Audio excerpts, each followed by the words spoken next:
of Christianity, which Paul traced back to the appearances of the resurrected Christ. If the emergence of Christianity can be understood only if one examines it in the light of the eschatological hope for a resurrection from the dead, then that which is so designated is a historical event. 그러니까 이 기독교의 그 아주 출발의 그 핵에 아주 그 기독교 출발의 DNA까지 쫙쫙쫙쫙 들어가면 거기에는 뭐가 있냐면 그리스도의 부활이 있는데, 그 부활은 그 그리스도의 부활을 체험한 그 제대로부터 그 메시지를 들은 사람들은 예수님이 부활하셨다, 그러니까 나도 부활한다는 고 예수님의 부활이라는 그 사실과 나도 부활한다는 그 소망이, 그 종말적 소망, 에스카톨로지컬 홉, 이거 두 개씩 합쳐져서 그것이 이 세상을 뚫고 나가서 계속 전파하면서 기독교가 출발했다는 것. 그렇기 때문에 이것은 뭐 여러 가지 다른 것에서 좀 역사적 증거가 부족할 수도 있겠지만, 판넨베르크가 보기에는 이거는 세속사에서 말하는 그런 역사로서의 그 기독교 출발을 충분히 입증할 수 있는 것이다 라고 판넨베르크는 얘기했다. 그러니까 우리 지난주 공부했듯이 위로부터 기독론에서는 그걸 보면 말도 안 된다, 아래로부터 기독론에서 볼 때는 그래야만 된다, 우리가 볼 때는 두 개가 다 있어야 된다. 그러니까 이런 동일한 사실을 듣고 어떤 사람 믿고 어떤 사람 믿지 않기 때문에 이 사실을 전파하는 것은 그 성경과 역사와 사건을, 예수님의 부활 사건, 예수님의 십자가 사건, 예수님의 부활 사건을 통해서 분명히 그것을 전하고, 그 다음에 하나님께서 그 믿음을 주셔서 택하고 안 택하고 하나님이 택하는 거지. 그 역사는 뭔지 모르지만 성경에 되어 있으니까 우리가 그렇게 무조건 믿으면 된다. 이거는 맥 빠지는 얘기죠, 사실은. 그러니까 이 위로부터 기독론과 아래로부터 기독론은 반드시 두 개가 짜잔 합해져야만 됩니다. 제가 얘기하잖아. 항상 둘이 있을 때 both and냐, either or냐, none of them이냐, 또 두 개 중에서 어떤 부분을 잘라내고 어떤 부분을 섞어내, 이런 생각을 해야 되는데, 보통 그 어떤 강력한 주저라 학자들은 either or를 말하면 이게 좀 어필이 안 되나 봐요. 그래서 항상 그러니까 both and를 말하면 어필이 안 되나 봐요. 그러니까 항상 하나만 선택해서 말하는 그런 경향이 좀 있습니다. 그래서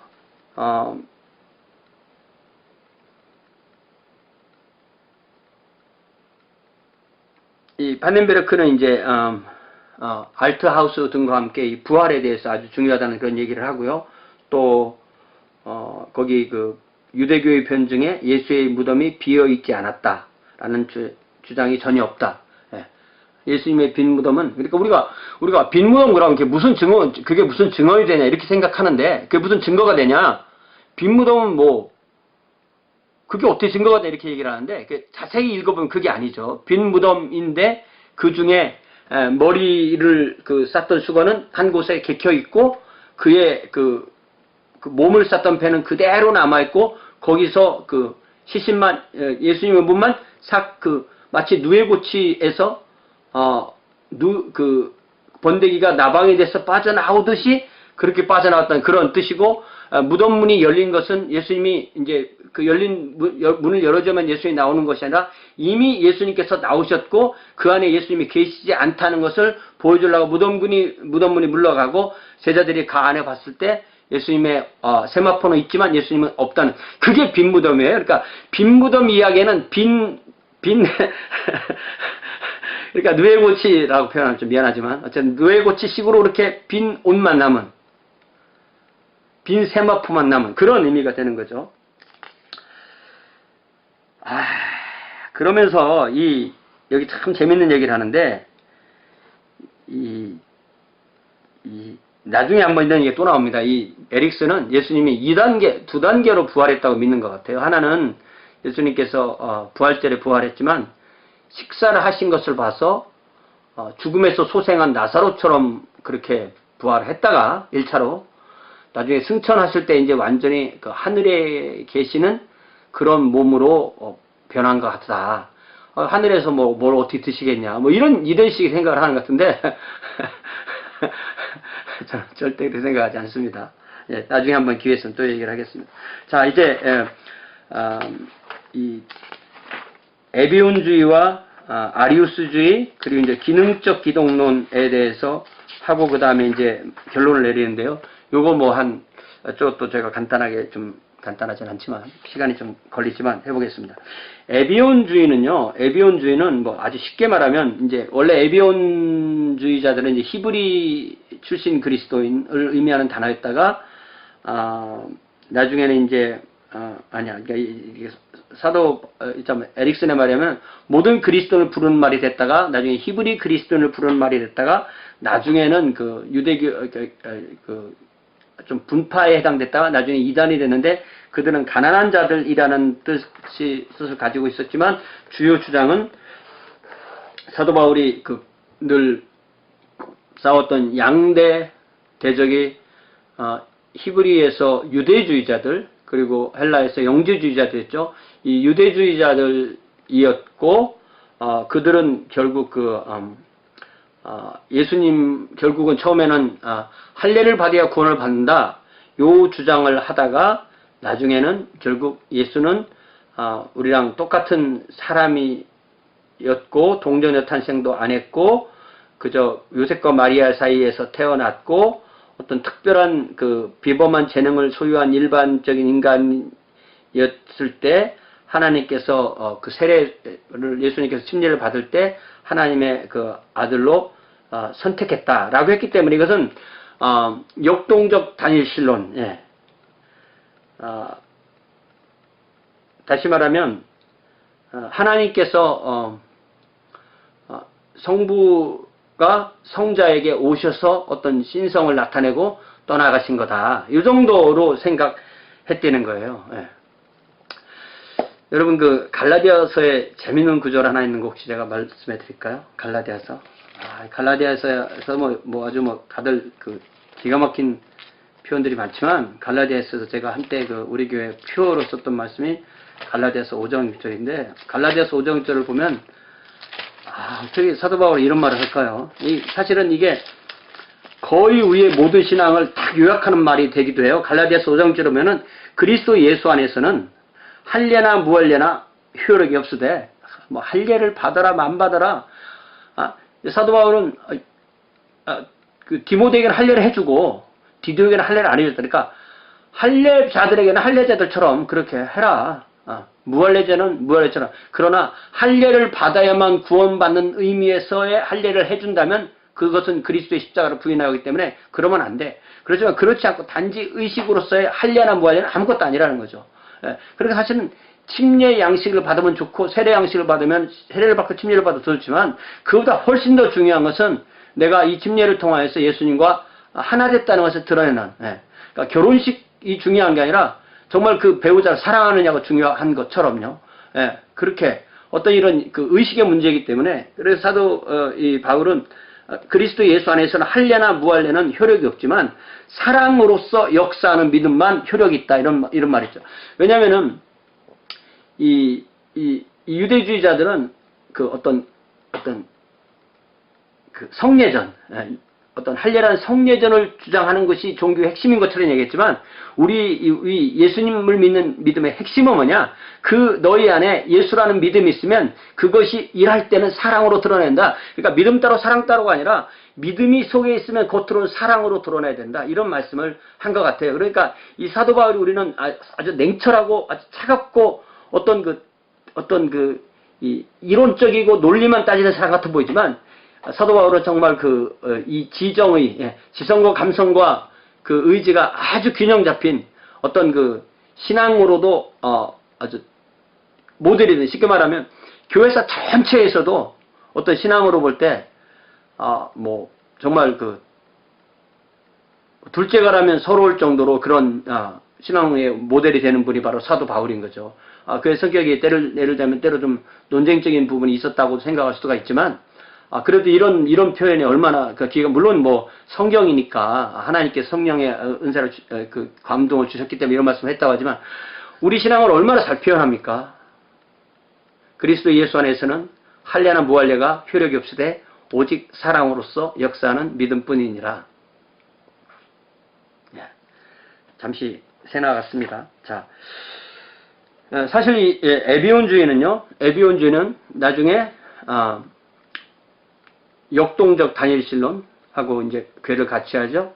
그 다음에 이제 아리우스주의와 궤를 같이 하죠. 그 다음에 중세로 넘어가면은 종교개혁 시대 소시너스주의, 그 다음에 유니테리언주의, 그 다음에 여호와의 증인, 다 이게 예수님의 신성을 부인하는 그런 운동입니다. 자, 아리우스는 알렉산드리아 교회의 장로가 아닙니다. 예. 알렉산드리아 교구의 장로. 이때는 이제 어떻게 됐었냐면 어떤 한 그 지역, 도시가 아니라 지역을 부르는 것을 교구라고 불렀어요. 그 교구 전체를 다스리는 사람이 감독이에요. 예, 감독, 오늘날 가톨릭으로 말하면 주교고, 그것을 뭐 10개, 12개 이런 식으로 나누어서 도시를 중심으로 지방을 쭉 나누면 그 그 소교구, 소지역을 다스리는 목회자를 장로라고 불렀어요. 그렇게 장로는 오늘날로 말하면 목사인 겁니다. 그러니까 로마 가톨릭에서 장로, 프리스트 같은 말이 되는 거예요. 비숍, 예, 비숍, 예, 이게 바로 이제 이 주교죠, 주교.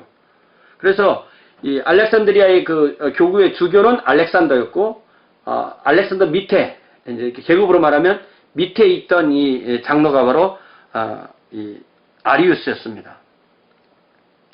그래서 아리우스는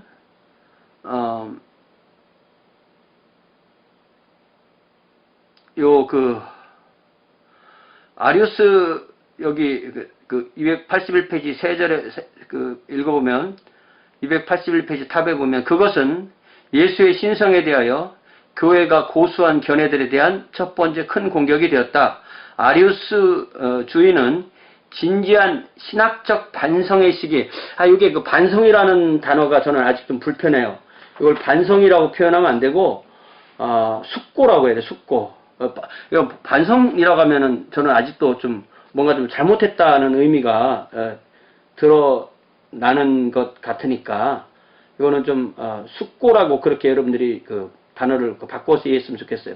Because Arianism arose in a period of serious theological reflection and because it represented a much more true and systematic construction than 에비오니즘. 에비오니즘과 아리우스주의는 같은 궤를 하지만 에비오니즘은 뭐 1세기, 2세기 거지만 이거는 이제 4세기로 넘어온 거니까 훨씬 더 우리들이 믿는 신앙이 무엇인가를 이렇게 숙고해보는, 반영해보는 그런 거였다는 거죠.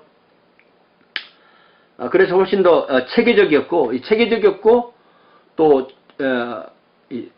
세력을 모았고, 또 민중의 지지를 받았고, 또 처음에는 황제가 내쳤지만 다시 황제가 받아들이게 됐고, 콘스탄티누스나 그의 아들들이 받아들이게 되었고, 그래서 엄청난 이 싸움이 된 것이 바로 이 아리우스주의가 됩니다.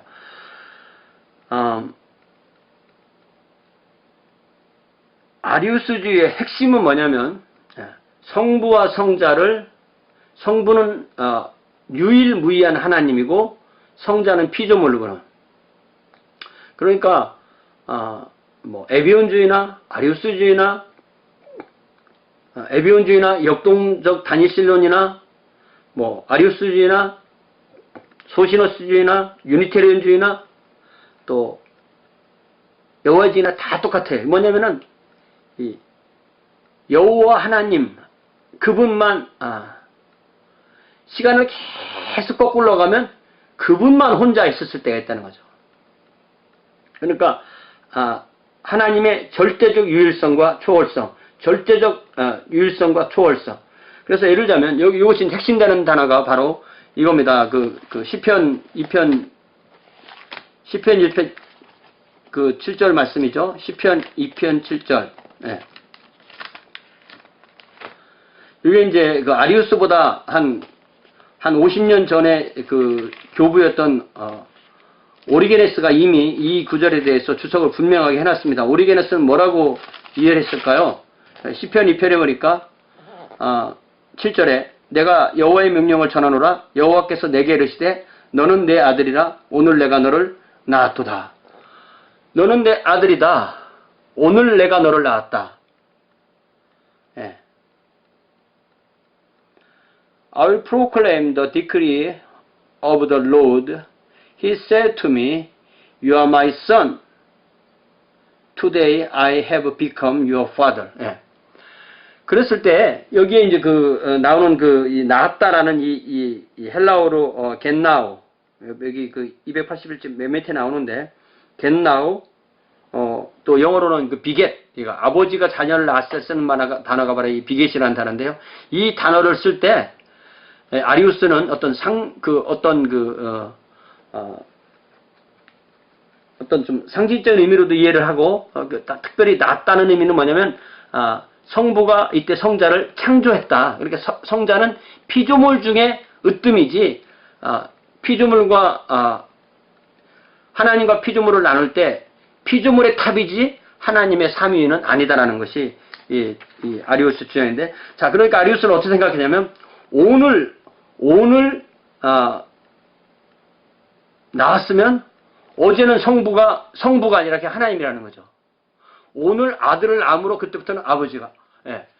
제가 결혼해서 자녀가 없으면 아직 남편이긴 하지만 아버지는 아니죠.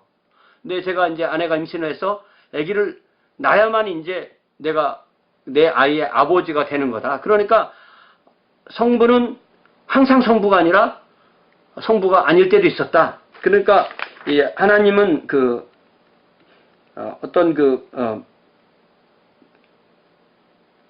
하나님만 피조되지 않은 분이다. 예수님은 피조된 분이다. 라고 그렇게 생각을 했던 거죠.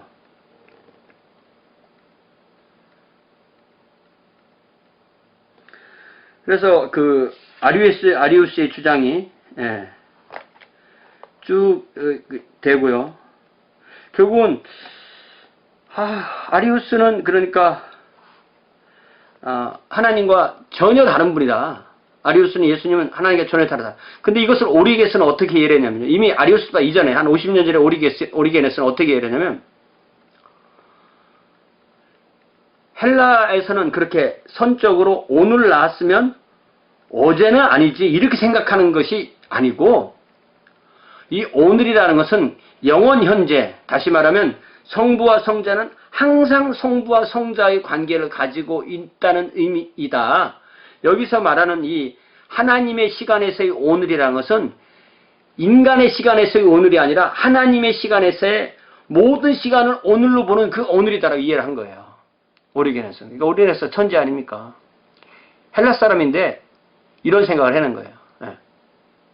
그러니까 어제도 어제가 오늘이고 오늘은 오늘이고 내일도 오늘에 가면은 내일도 내일에 가면 오늘이듯이 성부와 성자는 항상 성부와 성자의 관계다. 그래서 이것을 신학적으로 뭐라고 부르냐면은 성자, 영혼, 생성설 이렇게 붙이거든요. 이게 말이 얼마나 투박합니까?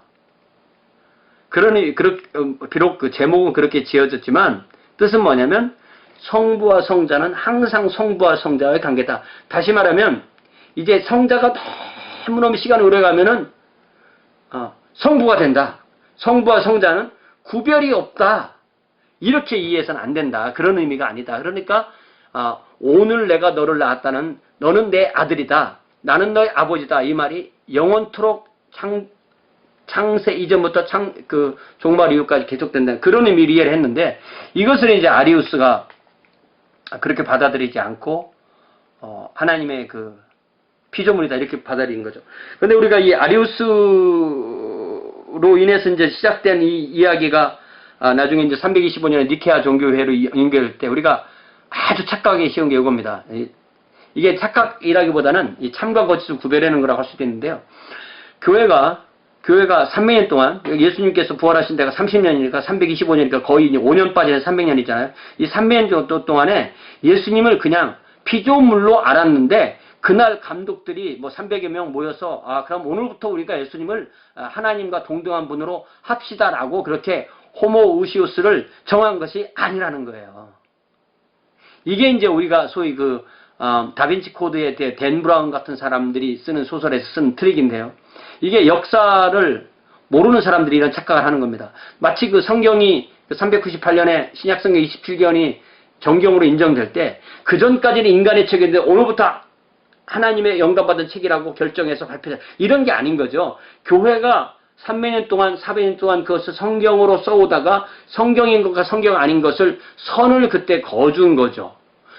이 니케아 종교회도 최초의 교회 공의로서 니케아 종교회도 뭐가 중요한 거냐면은 예수님께서 지금까지 하나님의 아들이요 하나님이요 주요 구조요 하나님 사람의 아들로 우리가 신약성에 있는 대로 그대로 믿고 왔는데 어느 날 아리우스 중심으로 그것이 아니란 얘기를 하니까 아니라는 그런 그렇게 믿고 있었는데 아니라는 말이 나오니까 아니라는 말이 잘못되었고 우리는 이렇게 믿고 있고 이렇게 믿지 않으면 잘못된 믿으라는 그 선을 그어준 것이 니케아 종교회이고 니케아 종교회의 이후의 모든 교회회의도 그렇게 어떤 반대 의견이 나올 때 그거에 대응해서 나오는 그러한 종교회의가 되게 되는 겁니다.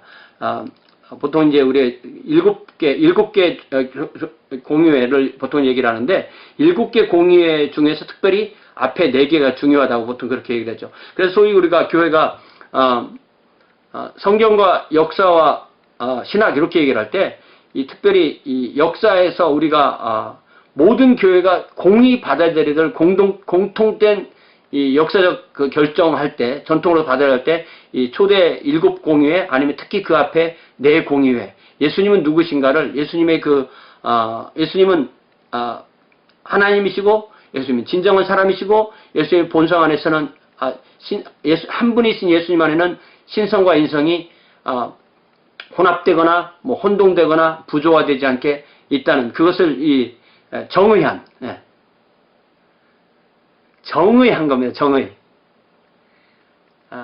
분명히 한 clarify 한 회의가 바로 초대교회 공의회예요. 그래서 마치 그 종교개혁 시기에 재침례교들 이런 사람들이 전통을 거부한다고 해서 이런 그 성경 이외의 모든 전통을 거부한다고 또 이해를 하는데 그렇지 않습니다. 그분들이 그런 것에 대한 신학적인 것은 가치예요.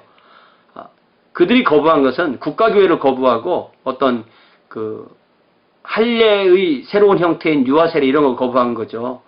신자의 교회를 그리고 이제 좀 특별한 경우에는 이제 무기를 들기를 거부했다든지 뭐 약간의 경우는 뭐 잘못된 기독론 그런 것도 호프만하이트 크리스탈라이즈라 그런 걸 갖긴 했지만 그런 면에서 우리가 이 초대교회의 그 4번의 공의회 그리고 4명의 어떤 그 잘못된 주장한 사람들을 통해서 교회가 이것이 아니고 이것은 아니고 이것은 아니고이 아니라는 그 아닌 것을 4개를 얘기하면서 참인 것을 정리하게 된 그 과정. 아리우스주의, 아폴로나리스주의, 네스토르스주의, 유티케스주의. 네. 아리우스주의는 예수님은 사람이야. 그럴 때 교회는 아니야. 예수님은 하나님이야. 아폴로나리스주의는 예수님은 몸은 우리처럼 몸이지만 그 영혼은 하나님 영혼이야. 그러면은 반신반인이잖아요. 아니야. 예수님은 우리랑 똑같은 참 신이야. 이 네스토리우스는 어떤 역동적 다니엘론과 비슷하게 예수님은 사람이지만 하나님이 하나님으로 만든 메시아로 아답한 분이야. 이런 주장을 했을 때 그렇지 않아. 예수님은 처음부터 하나님이셨고 사람이셨고 그분은 한 분이야. 예수님은 one person이야. 하나님 따로 사람 따로가 아닌 분이야. 마지막으로 유티케스는 예수님은 그 신성과 인성이 이제 이 세상 오기 전에는 구별돼 있어요. 어떻게 그 무슨 말인지 모르겠어요. 구별돼 있었대요. 그러나 예수님께서는 이제 육체를 했었을 때 그리고 그 이후에는 신성과 인성이 합쳐져서 술과 물이 합해지면 술이 다술인 것처럼 그리고 예수님은 신성과 인성이 합해져서 그냥 신성만 남은 분이다. 그래서 단성론이라고 보통 나중에 그렇게 되게 되는 거죠. 이런 그 잘못된 주장을 하는 것을 이제 참된 주장으로 교회가 회의에서 결정하게 되는 거죠. 물론 이 사이에서 참 보기 받아주기 힘든 그런 여러 가지 좀 어떤 투쟁도 있었고 또 정치적인 것도 있었고 뭐 인간의 시기나 또 잘못된 방법이나 이런 것도 있었지만 이 초대교회의 네 번의 공의회는 특별히 예수님은 누구신가? 에 대해서 아주 핵심적인 그 진술을 하는 거예요. 예. 자, 이게 이제 아리우스 주의고요. 그래서 이제 그 아리우스주의를 오늘날 우리가 이제 주로 만나게 되는 게 여호와의 증인을 통해서 만나게 되는데요. 여호와의 증인들이 이제 예수님이 뭐 나는 모른다, 뭐 아버지만 아시네 이런 거 가지고 하나님이라고 왜 모르냐 이렇게 말하지만 그 여기 284페이지에서는 예수님께서 기능적으로 낮아지신 것이지 성육신한 동안에 기능적인 낮아짐이지 늘 항상 낮아지는 것이 아니다. 제가 지난번에 설명했듯이 사실은 그날 그때는 인자도 모르고 하늘의 천사도 모르고 오직 아버지만 안다. 이 말씀도 우리가 어떻게 이해하면은 너희들은 알면 안 돼. 이 말일 수도 있고요. 좀 더 한 칸 나가면 내가 아는데 안 가르쳐줘. 이 말도 될 수 있어요, 사실은. 예. 성부께서 아시는데 성자가 모르신다? 이렇게도 이해를 할 수 있지만, 우리가, 예를 들면 우리 자녀들이 뭔가를 물어볼 때 우리가 다 얘기해 주나요? 예. 몰라 할 때, 아는데도 몰라라고 할 수 있고, 물론 해석상 논란의 여지도 있습니다. 그러나, 어쨌든 우리가 시한부 종말론을 늘 만나듯이 그런 걸 생각해 보면 이것은, 절대 알아서는 안 되는. 그러니까 시한부 종말론을 말하면 무조건 잘못된 거예요. 종말론의 핵심은 뭐냐? 그러니까 여러분들 종말론에 관심이 많은데 종말론의 핵심은 뭐냐? 핵심은 내 생애 안에 주님이 오실 수 있다. 그리고 그 날이 내릴 수도 있다. 요거예요. 모든 성도가 그렇게 생각하고 살면 되는 거예요. 그리고 내 생애 안에 주님이 안 오시면 내가 죽어서 가도 주님을 만나. 주님께서 오시는 걸 기다리지만 주님의 우주적 종말이 일어나지 않으면 내 개인의 종말을 맞고 주님을 만나게 되는 것. 이것이 사실 종말론의 핵심이라고 할 수 있습니다.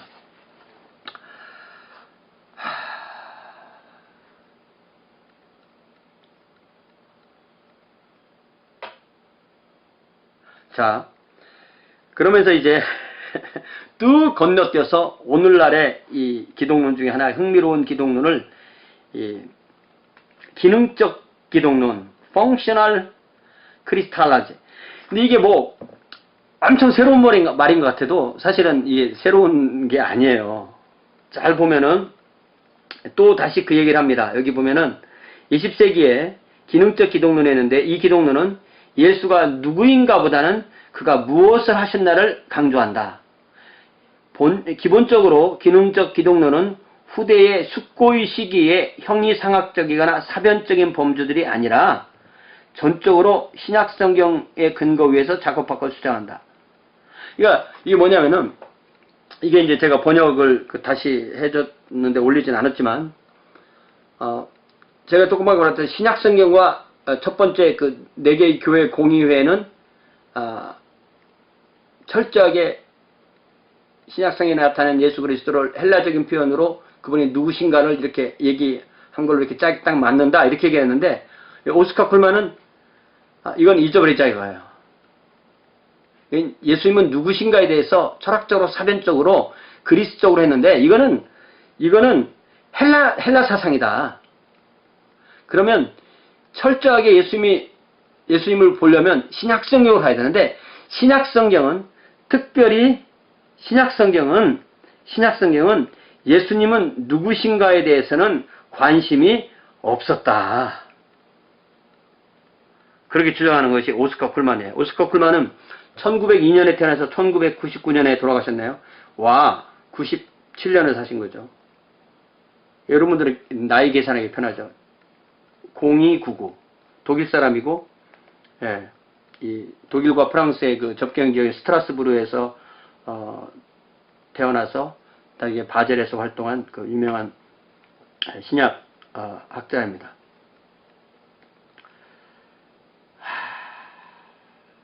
그래서 이 첫 4세기, 5세기 기독론 논쟁은 예수님은 누구신가? 예수님은 하나님과 어떤 관계에 있는가?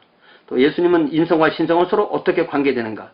이거는 신약성경에는 없는 거다.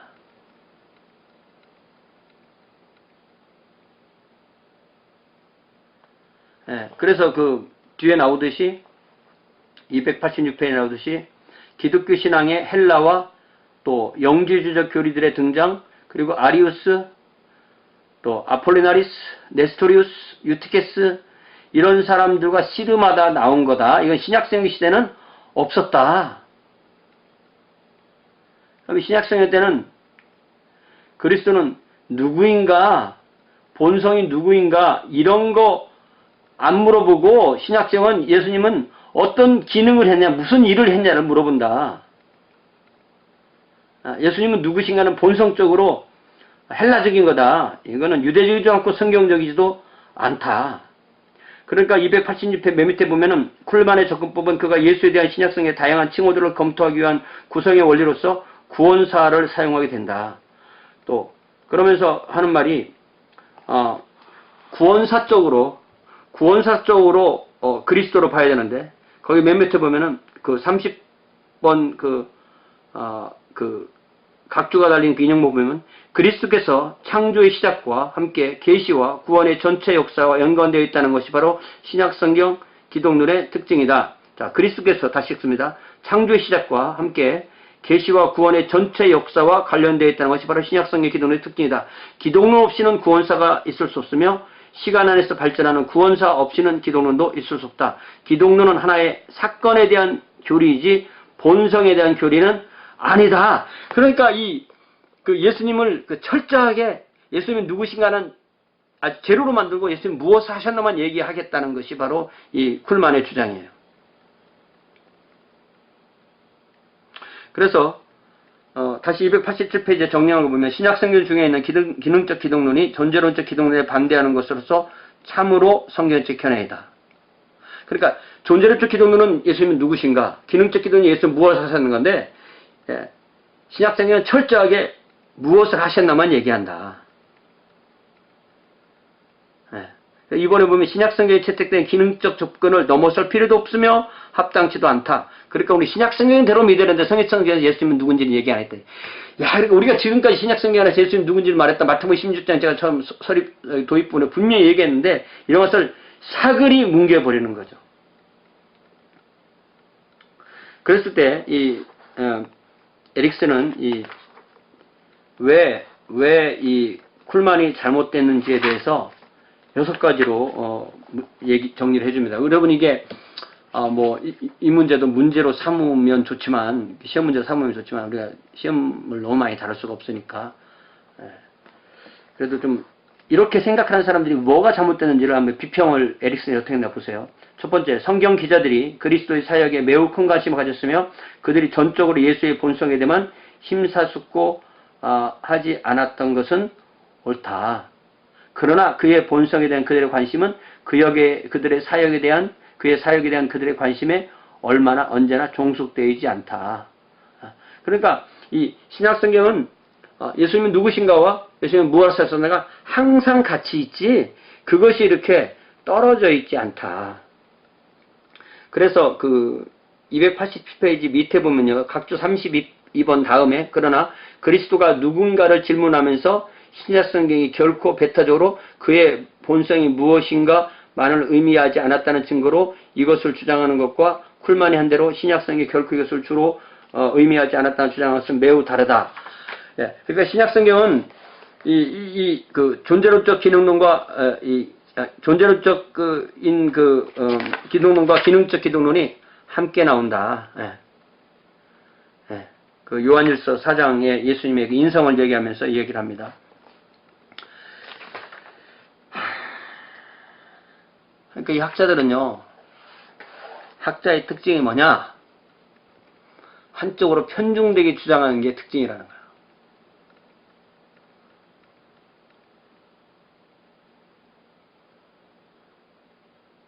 대가들, 예. 대가들인데 그렇다는 거예요. 대가들인데. 루터도 그랬죠. 칼뱅도 어떤 면에서 그랬죠. 예. 아퀴나스도 그렇죠. 아우구스티누스도 그렇죠. 그게 성경과 똑같은 걸 주장하면 괜찮은데 어느 부분 빼고 어느 부분만 주장하니까 이게 기울기가 기울어지는 거죠. 예. 그래서 거기 그 288페이지 보면 본성들에 대한 토론이 궁극적으로 헬라적인 것이며 유대적이나 성경적인 것이 아니다라는 것을 반박한 사람들이 소위 제임스 발, 또 브레바드 차일즈 이런 분들인데, 제임스 바르는 1924년생으로 2006년에 돌아가셨네요. 구약학자이고요.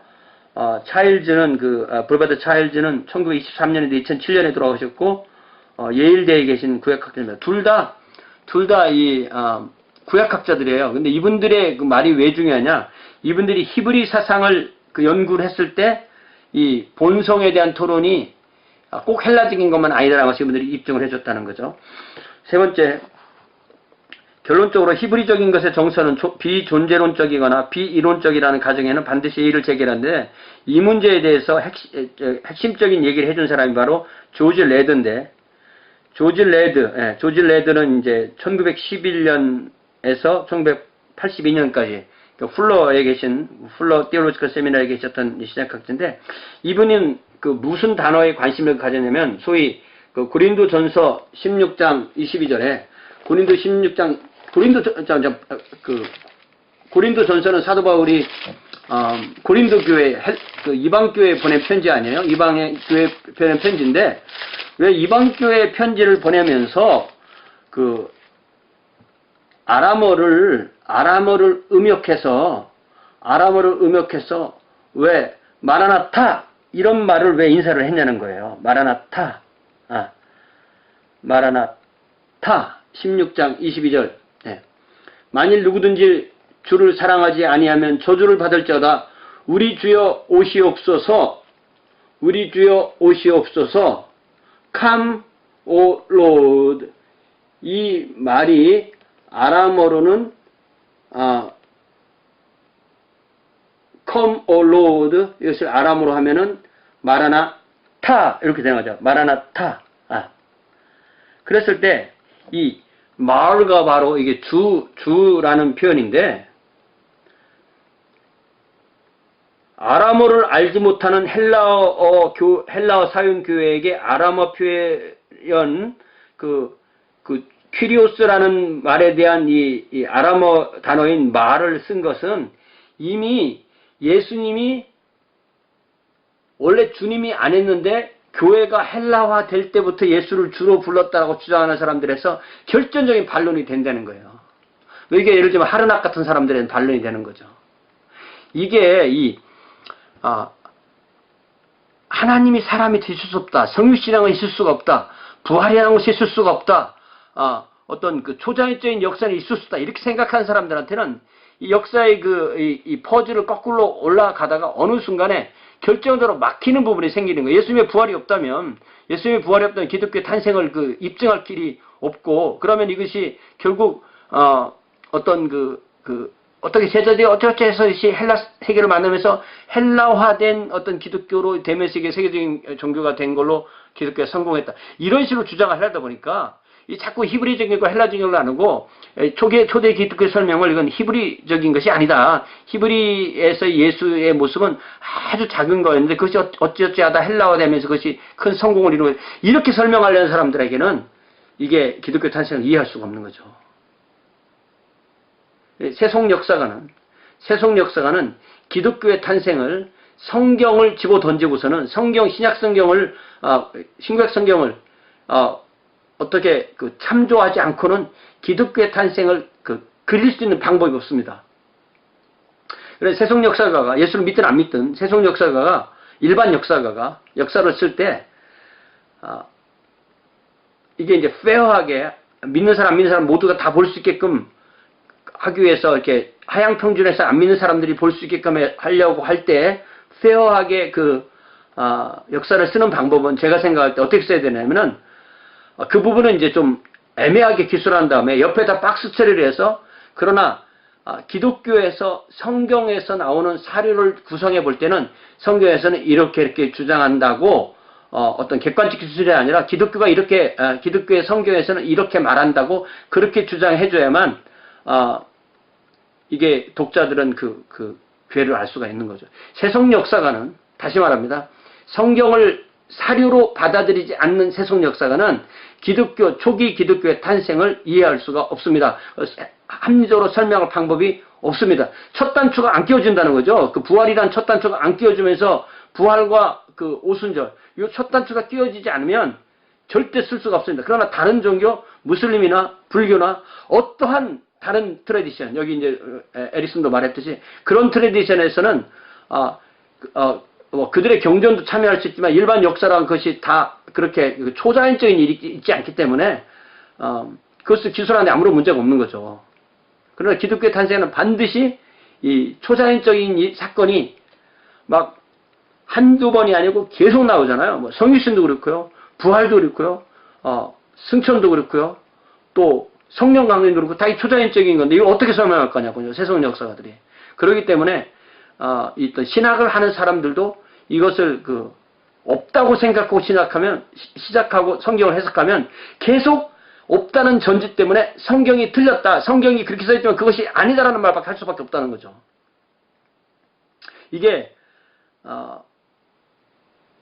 믿음도 있어야 되고 그러니까 이게 어려운 거죠. 위로부터 기독론이 살아있어야 되는 거죠.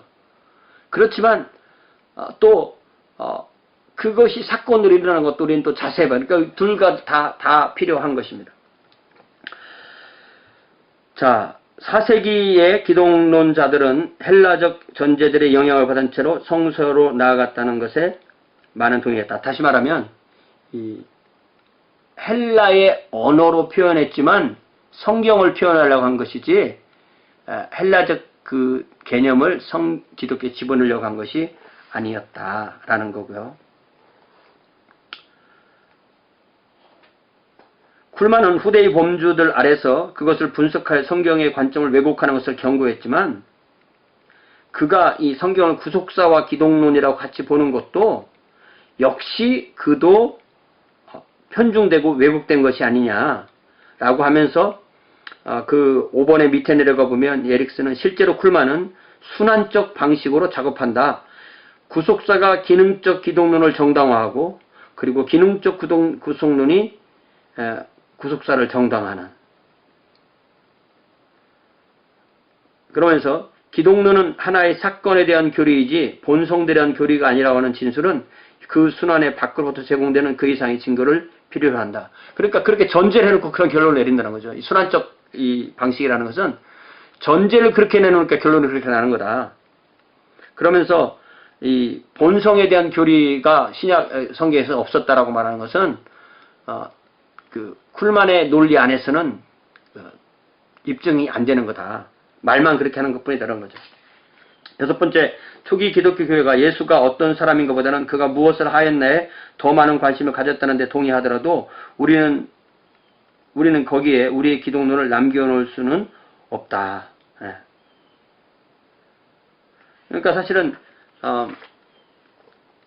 그러면서 여기 이제 그 이상한 나라의 그 앨리스에 나오는 채셔 고양이라는 걸 나오는데 여기 그 289페이지 맨 밑에 줄을 잘 읽어보면 채셔 고양이하고 가로 열고 또 중괄호 열고 저자 루이스 캐롤의 저서 이상한 나라의 앨리스의 등장인물이 고양이다 이렇게 번역했는데 여러분 고양이를 등장인물이라고 하면 안 되죠. 고양이는 고양이죠. 사람이니까. 그러니까 고양이가 등장 고양이입니다. 자, 그러니까 이렇게 예수님이 누구신가는 얘기 안 하고 그분이 하신 것만 하는 것은 이 채셔 고양이는 사라지고 그의 미소만 남는 그런 환영과 같은 그런 거다. 그건 말이 안 되는 거다. 이렇게 얘기를 합니다. 그래서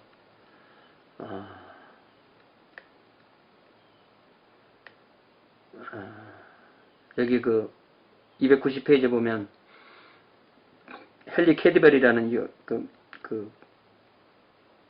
1883년에 태어나서 1974년에 들어가신 미국의 그 퀘이커교 학자이신데 이분은 쿨만을 따라가면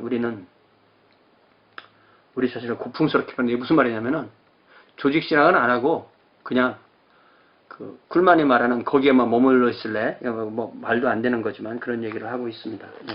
자, 자, 이렇게 그 신성에 대해서 아주 복잡하게 얘기를 해놓고 이 결론은 너무 또 간단하게 써놨어요. 너무 좀 맥없이 써놨습니다. 그러면서 시작할 때 이 결론을 얘기를 하면서 결국 니케아 종교회의에서 동일 본질은 호모 우시오스, 유사 본질은 호모 이우시오스, 상위 본질은 헤테로 우시오스 이렇게 되는 건데요. 그러면 이게 동일 본질과 유사 본질의 차이는 호모 우시오스, 호모 이우시오스에서 O 사이에 그 이오타, I를 넣느냐 안 넣느냐에 따라서 이오타 논쟁 이렇게 말합니다. 내지는 여기서 말할 때 복모음 논쟁이다. 그러니까 그냥 O냐 O 사이에 I를 넣느냐 그 차이다. 근데 그게 무슨 차이냐 이렇게 말하지만 이게 꼭 무슨 차이 같았냐면은 100과 99의 차이예요. 100은 완전이고 99는 불완전이죠. 이 I가 들어감으로 불완전이 되고 I가 빠져로 100인데 그럼 그 차이는 1이지만 완전과 불완전으로 말하면 하늘과 땅 차이죠. 80점이 합격이면 79점 맞았으면 불합격이죠. 예를 들면 그런 식이 되는 겁니다. 그래서 이 각조 41번에 보면은 에릭슨이 자기가 주보에 결혼한 부부를 소개시키려고 했는데 스펠링을 잘못 쳐서 United in Marriage라고 스펠링을 쳐야 되는데 잘못 쳐서 Untied. United는 결합된 거고 Untie드는 풀어진 거니까 결혼으로 헤어진 이렇게 써놨다가 마침 그거를 나눠주기 전에 발견해서 전량 폐기하고 다시 타이프를 썼고 프린트를 다시 했다 이 얘기를 하는데 오마이 저는 주보할 때마다 안 틀리는 때가 없습니다. 세상에 한국말도 틀리고 영어도 틀리고 누군가 나 대신에 누가 그걸 봐주지 않으면 잘 틀립니다. 여러분 페이퍼나 뭐 이런 걸 내실 때 오타를 전혀 안 치는 사람, 오타를 안 치고 스펠링 띄어쓰기를 안 틀리는 사람은 거의 없어요. 거의 없는데 최근에 제가 보고 있습니다. 이게 하나의 문서 한 문장을 쳐도 오타나 띄어쓰기가 얼마나 실수를 많이 해요. 어쨌든 이 이오타 하나의 차이지만 이오타의 하나가 하나님이냐 사람이냐. 예수 그리스도가 하나님과 동일하다, 동등하다라고 할 때는 호모가 같다는 뜻이잖아. 호모 우시오스, 본질이 같다. 호모 이우시오스, 본질이 유사하다. 이렇게 되는 것입니다. 그래서 이제 함의를 대충 이렇게 아주 간단하게 4가지로 해놨는데요. 첫 번째는 우리는 예수님을 통해서 예수님도 할 수 있지만 성부도 할 수 있고 또 성자도 할 수 있다. 성령도 할 수 있다. 성부, 성자, 성령을 할 수 있다. 그러니까 예수님은 하나님의 사랑, 하나님의 거룩, 하나님의 능력, 성부를 알려면 성자를 보면 성부를 알 수 있다. 이렇게 표현할 수 있네.